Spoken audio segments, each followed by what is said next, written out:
আসসালামু আলাইকুম ওয়া রাহমাতুল্লাহি ওয়া বারাকাতুহু। আলোচিত এবং সমালোচিত একজন ব্যক্তি, তিনি হচ্ছেন প্রিয় কাফি ভাই। তিনি আমি দেখেছি তাকে এই ২৪-এর ছাত্র গণ অভ্যুত্থানে সশরীরে তিনি এই স্বৈরাচার পতনের আন্দোলনে শরিক ছিলেন। আমি তাকে দেখেছি কুমিল্লার বন্যার্তদের মাঝে তিনি ত্রাণ নিয়ে রাতের পর রাত কাটিয়েছেন।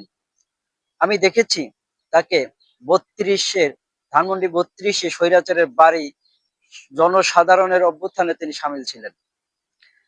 আমি জানি না তার কি অপরাধে তিনি আজকে সমালোচিত হয়েছেন। মানুষ মাত্রই ভুল করতেই পারে, মানুষ মাত্রই ভুল হয়। যদি সে কোনো অপরাধ করে থাকে আর যদি কোনো ভুল করেই থাকে, তাহলে তার জন্য আইন আছে, দেশের বিচার বিভাগ আছে। আপনাদের যদি কারো সমস্যা হয়ে থাকে তাহলে তার নামে মামলা দেন, তার নামে বিচার দেন, হ্যাঁ, তাকে আইনের হাতে ধরায় দেন। কিন্তু এই যে দেখুন, এই যে একটি পরিবার, সেখানে তার বাবা মা ভাই বোন ছোট্ট ছোট দুধের শিশু যারা ঘরে ছিল, এইটা খুবই ন্যাক্কারজনক হয়েছে। এটা কোনোভাবেই পসিবল না। এটা একেবারে দেশ বিরোধী কাজ করা হয়েছে। আর যারা করেছে এটা, আমি বলবো তাদের বিচারে আওতায় আনা হোক, কঠিনতম বিচার হোক, জনসম্মুখে তাদের বিচার হোক। কারণ যদি অপরাধ করে থাকে, কাফি অপরাধ করেছে, কাফির বিচার হবে। তার নামে মামলা দেন, তাকে পুলিশের হাতে শপথ করে দেন।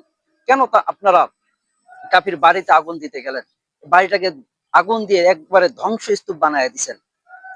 আমি বলি, আমি চাই এই দেশের একজন সুনাগরিক হিসাবে এর কঠিন বিচার হোক।